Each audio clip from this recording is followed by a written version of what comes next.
Revan menghentikan mobil di depan toko bunga milik Nirmala. Tampak wanita itu tengah berada di sana dan menyambut pelanggan dengan senyum ramah. Semakin Revan melihat, semakin dia tidak menemukan Nirmala yang dikenalnya. Usia mereka sekarang sama-sama 30 tahun. Telah terlewat masa di mana mereka pernah gila bersama dan melakukan kesenangan duniawi. Sekarang Revan tidak jarang melihat Nirmala sholat, lalu menghindari alkohol dan dunia malamnya. Apa dia bisa berubah sedrastis itu? Revan bertanya untuk dirinya sendiri.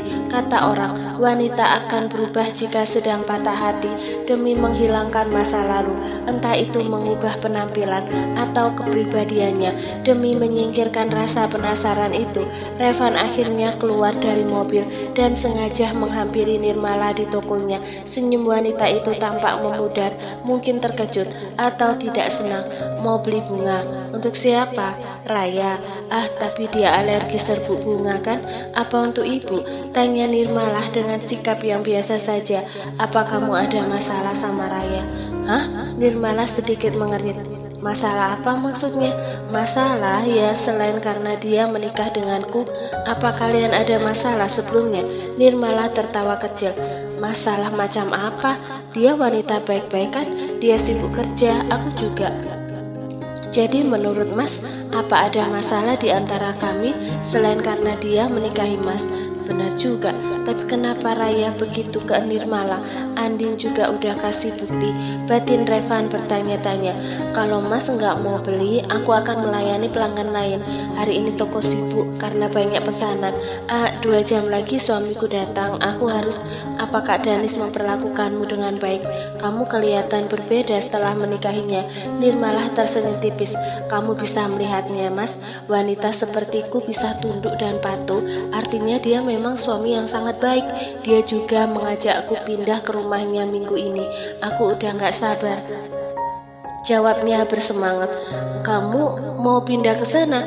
Iya, kenapa? Bukan apa-apa, cuma dia nggak pernah ngajak orang lain masuk rumahnya semenjak istrinya meninggal. Aku nggak tahu selain itu. Tapi apa kamu nggak ingat kasus kemarin? Dia masih mendatangi lokasi kejadian Kak Rihana kecelakaan. Artinya dia belum selesai dengan masa lalu. Apa kamu nggak cemas? Kakak mungkin aja cuma memanfaatkan kamu demi kepentingan pribadinya. Mas mencemaskanku. Revan terdiam sejenak. Wajar kan? Sekarang bapak udah gak ada. Cuma aku yang tahu kamu dan bagaimana kakakku. Mau aku dimanfaatkan atau enggak, ini adalah kehidupanku. Aku memang buruk dalam mengukur karakter seseorang. Tapi aku percaya Mas Danis. Makasih karena Mas mau mencemaskanku.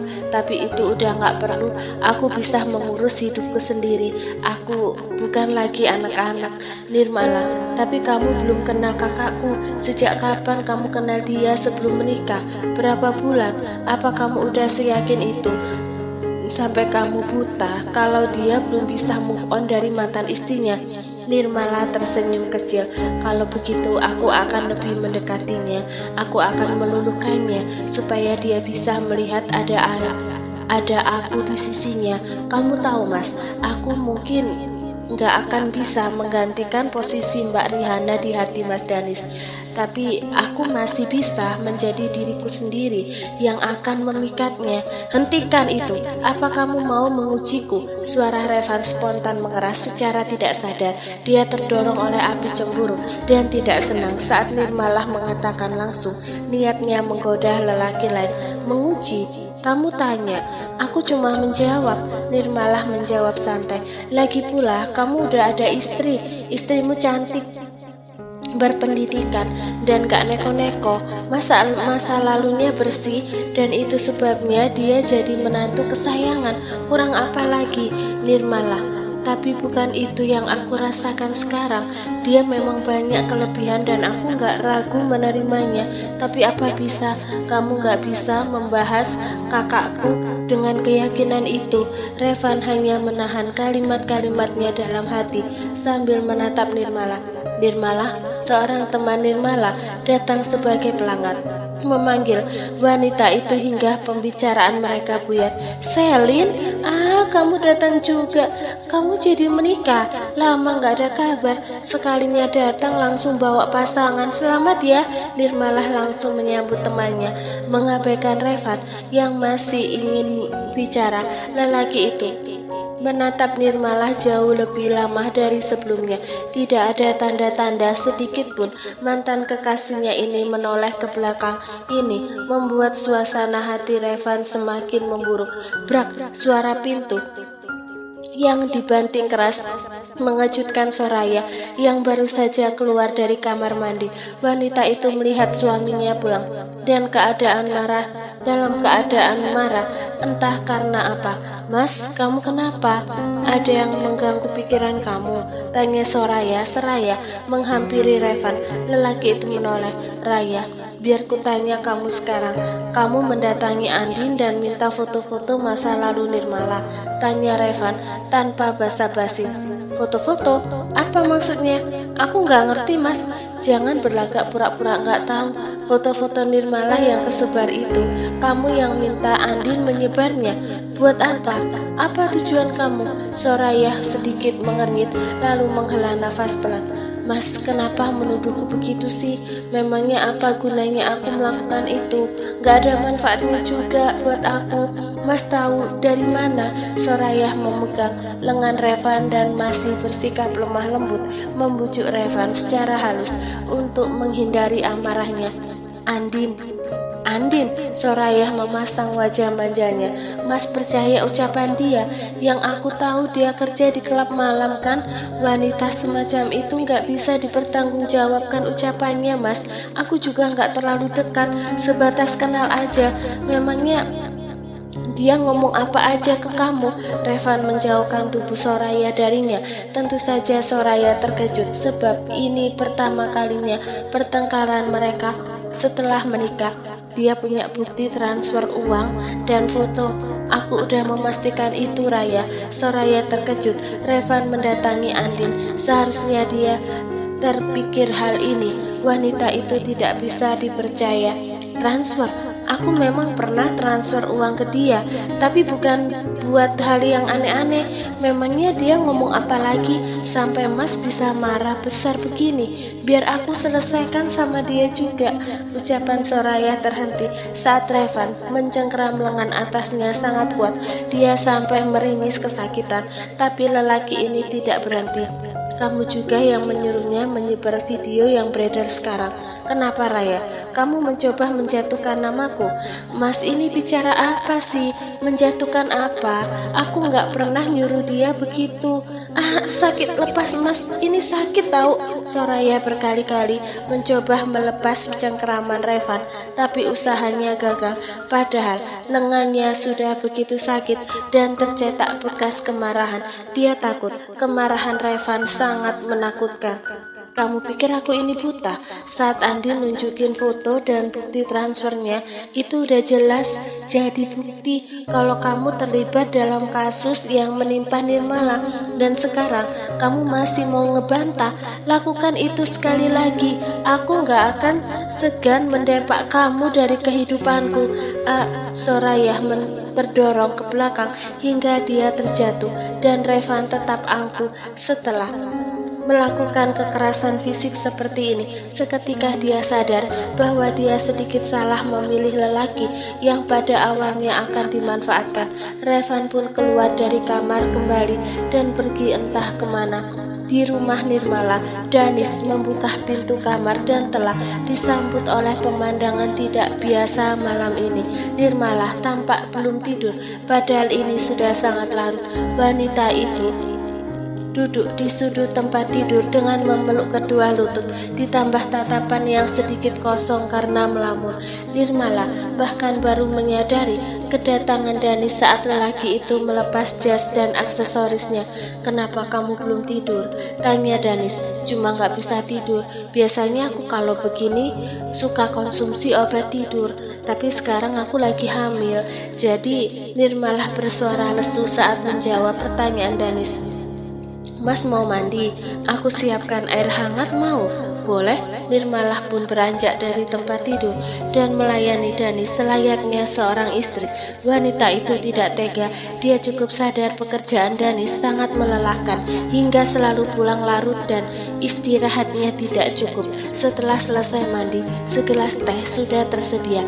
Danis tidak pernah makan di rumah jika pulang larut, dan Nirmalah terkadang sudah terlelap hingga dia tidak tahu kapan Danis pulang. Hari ini Mas Revan datang ke toko. Danis sejenak terdiam. Bahkan teh yang baru diteguknya belum tertelan, tapi dia sudah mendengar kabar yang membuat seleranya hilang. Untuk apa dia datang ke sana? Entah, dia seperti mencemaskanku, tapi juga seperti menunjukkan keegoisannya.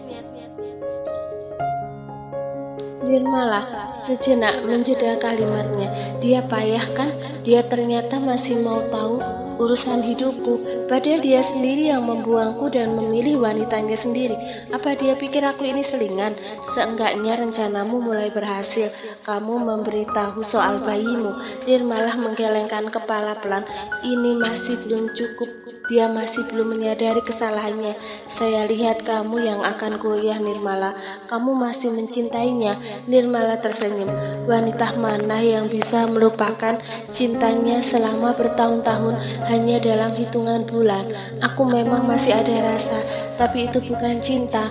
Aku cuma gak habis pikir kenapa cintaku jatuh ke orang yang salah.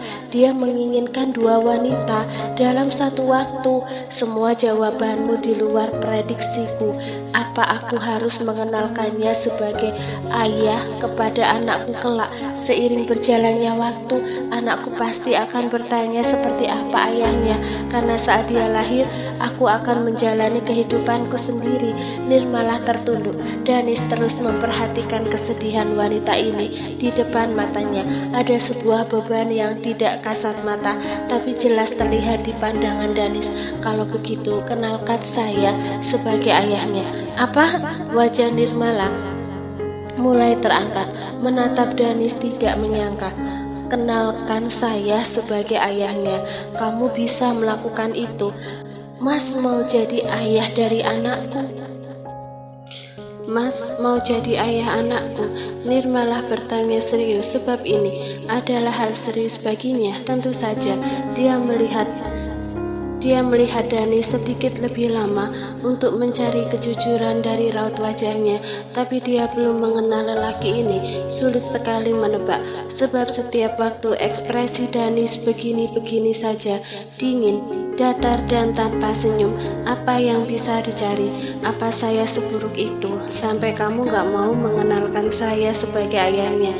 Bukan begitu, tapi ini sangat penting dan aku gak mau gegabah. Kalau Mas cuma main-main, mana bisa aku izinkan bayiku? Sangat berharga buatku. Danis sejenak terdiam. Apa saya kelihatan main-main? Nirmalah menggelengkan kepala. Atau saya tidak cocok jadi ayah? Mas, tapi bukan itu masalahnya. Aku cuma gak berpikir sampai sejauh itu buat menjadikan Mas sebagai ayah dari anakku. Apa kedepannya Mas gak akan menyesal? Dia bukan anak kandung Mas Danis. Baiklah, saya gak akan memaksa. Danis menaruh gelas tehnya di atas meja, kemudian mengambil posisi nyaman di tempat tidur. Dia membelakangi Nirmalah dan tidak berkata apa-apa lagi. Nirmala terdiam, memandangi punggung suaminya. Dia sungguh tidak bisa gegabah. Danis memang pilihan terbaik dari yang pernah ada. Nirmala bisa menaruh kepercayaan lelaki ini lebih dewasa dan bisa mengambil sikap dari setiap tindakannya. Namun tetap saja, apa Nirmala harus melakukan itu demi anaknya bisa mendapatkan figur ayah yang baik? Nirmalah pun bergerak ke arah samping tempat tidur. Lalu, lebih tepatnya pergi ke hadapan Danis. Dia mengambil posisi tidur di area sempit agar bisa berhadapan langsung dengan suaminya. Danis kemudian bergeser hingga Nirmala mendapatkan keinginan itu. Kalau Mas Danis jadi ayahnya, apa Mas akan mengungkit status anak ini kelak? Tanya Nirmala. Iya, kenapa? Nirmala sedikit kecewa. Saya tidak bisa menghapus nama ayah kandungnya, tapi saya tetap akan jadi ayahnya. Baik kamu atau saya, kita nggak bisa mengabaikan itu, karena ini akan berpengaruh pada mentalnya di masa depan. Tapi aku masih membenci Mas Revan, kelakuannya yang bikin aku ragu. Dia nggak pernah bisa bersikap dewasa. Kamu masih belum melihat reaksinya saat dia tahu kamu hamil. Kalau ternyata dia bisa berubah setelah tahu, apa kamu akan berubah pikiran? Bahkan kamu bisa kembali bersamanya untuk membesarkan anak ini. Nirmala menggelengkan kepala. Udah aku bilang, aku mau memiliki hak atas anak ini seutuhnya, biar aku membesarkan dia sendirian. Bukan masalah, kalaupun Mas Revan tahu, dia cukup tahu. Nirmala tetap pada pendiriannya untuk hal ini, sebab dia tidak akan pernah kembali kepada Revan. Apapun yang terjadi, sudah terlalu banyak kesalahan yang dilakukan lelaki itu, hingga membuat Nirmala sampai ragu untuk mengenalkannya sebagai ayah pada anaknya kelak. Nirmala pun sedikit meringkuk saat matanya mulai terpejam dan akan tidur. Dia mulai merasa tenang setelah bicara. Setidaknya dia sedikit mendapat pencerahan dari masalah yang sejak tadi mengganggu. Namun sejurus kemudian, Danis menarik selimut dan membiarkan tubuh mereka berada di bawah selimut yang sama, lalu memeluk Nirmala hingga lebih hangat tanpa diminta. Nirmala terdiam. Perlakuan ini, sikap Danis membuat Nirmala sedikit bingung. Apa lelaki ini menyukainya? Tapi Danis tidak pernah mengatakan apapun. Keesokan paginya, Nirmala setelah terperanjat saat mendengar suara ayam tetangga yang keras sampai menembus kamarnya. Dia melihat matahari hampir terbit dan dia baru ingat belum sholat subuh. Nirmala tidak menemukan Danis di sebelahnya. Apa lelaki itu sudah bangun? Astagfirullah, aku kesiangan. Nirmala pun beranjak dari tempat tidur dan menuju kamar mandi. Namun sesampainya di kamar mandi, dia merasakan hal aneh di areanya. Dari sana keluar sebuah cairan sedikit kental mengalir hingga ke kakinya. Nirmala sampai terkejut karena dia pikir bermasalah dengan kehamilannya. Namun ternyata bukan. Ini adalah cairan yang diberikan seseorang setelah mencuri aktivitas saat Nirmala sedang tidur. Mas Danis, Nirmala bergumam. Nirmala baru keluar kamar setelah mandi dan sholat subuh. Meski waktunya sangat mepet, Danis tidak kembali ke kamar. Nirmala pikir lelaki itu sudah berangkat bekerja. Namun ternyata Danis ada di ruang TV, sedang melihat sebuah album foto yang ada di lemari TV-nya. Ya ampun, jangan lihat itu. Nirmala spontan berjalan cepat dan ingin merebut album di tangan Danis, tapi lelaki itu lebih cepat menyadari hingga Nirmala hanya meraih angin. Kenapa? Jangan dilihat, aku malu. Kembalikan. Malu? Apa karena ini? Danis menunjukkan sebuah foto di mana Nirmala kecil sedang berada di atas panggung sedang menangis sambil mengenakan kostum beruang coklat. Pipinya yang cabi dengan tubuh gemuk membuatnya terlihat seperti bayi beruang sungguhan. Saat itu dia tengah mengikuti sebuah acara 17 Agustus di sekolah TK dan dia tidak senang karena orang-orang melihat dan menertawakannya. Ya ampun, nemu aja. Kembalikan mas, jangan dilihat, aku beneran malu. Nirmala tertawa malu-malu karena Danis melihat hal yang memalukan baginya. Ini buat saya. Danis mengambil foto tersebut lalu menaruhnya di saku kemejanya. Buat apa? Buat hiburan. Di kantor saya suka jenuh. Nirmala tertawa. Danis mengatakannya tanpa ekspresi, padahal dia sedang menggodanya. Sementara Nirmala mulai duduk agar mereka bisa bicara lebih lama. Kenapa duduk di pangkuan saya? Tanya Danis. Pengen aja, emang gak boleh? Mas aja boleh nyentuh aku tanpa izin semalam, saking ngantuknya aku sampai gak kerasa. Nirmala menaruh kedua lengannya di dua pundak Danis. Hari ini ada kegiatan apa? Mas nggak bersiap kerja, artinya mas mau ada di rumah, pindah ke rumah saya. Lupa. Oh, hari ini aku penasaran kayak apa rumah Mas Danis, apa lebih pastinya di sana nggak ada nyamuk. Nirmalah lagi-lagi tertawa. Kamu banyak ketawa kalau lagi ngobrol sama saya. Apa saya ini kelihatan kayak pelawak?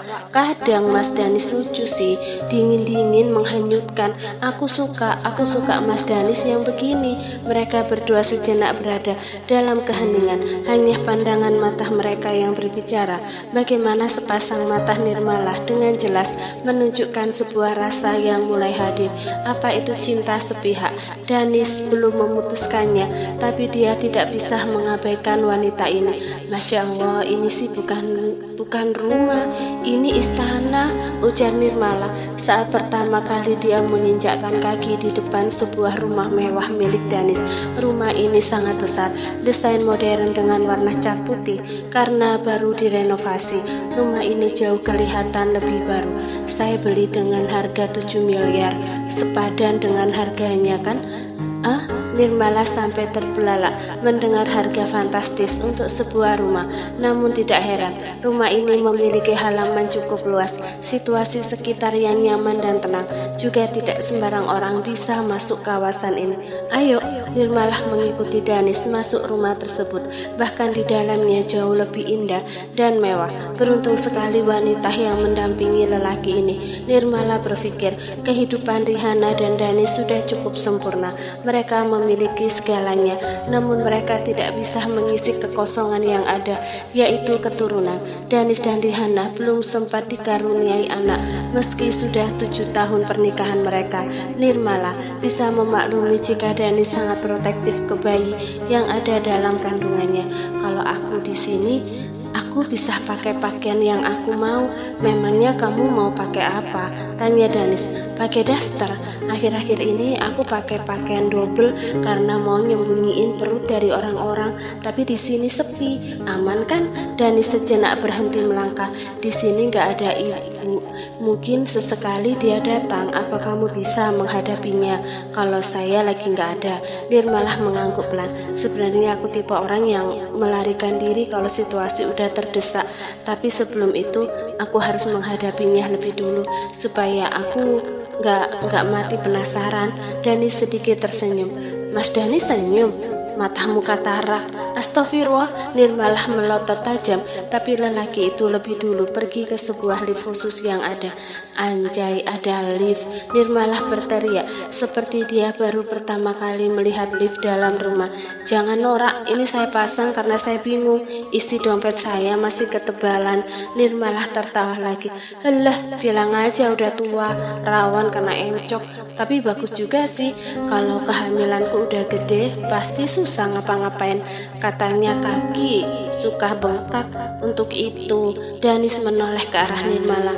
Kamu juga ada darah tinggi, kontrol makanan, jangan makan pedas. Dokter bilang kamu nggak bisa lahiran normal. Kalau tensi kamu tinggi terus, jangan membahayakan diri sendiri dengan kecerobohan. Nyawa itu nggak ada serepnya. Iya. Nirmalah dan Danis akhirnya sampai di lantai 2. Dari 3 lantai rumah ini, Danis mengajak Nirmala ke sebuah kamar yang sudah dipersiapkan, sebuah tempat yang sangat luas dan nyaman, kasur besar, perabotan lengkap dan tentunya bergaya modern. Ini kamar Mas Danis sama Mbak Rihana? Tanya Nirmala. Bukan, jawab Danis singkat. Kamu bisa istirahat di sini. Ini kamarmu. Ada 4 orang pembantu di rumah. Nanti saya kenalkan. Sekarang saya mau ke bawah. Ucapan Danis terhenti karena Nirmala tiba-tiba mengecup pipinya. Sesudah itu tersenyum meski tidak ada respon berarti darinya. Makasih banyak. Buat apa? Tanya Danis. Karena Mas udah ngasih kenyamanan ini. Meski ini cuma sementara, aku akan ajarkan anakku cara berterima kasih untuk ayahnya. Danis terdiam. Rasa di hatinya ini benar-benar mengusiknya.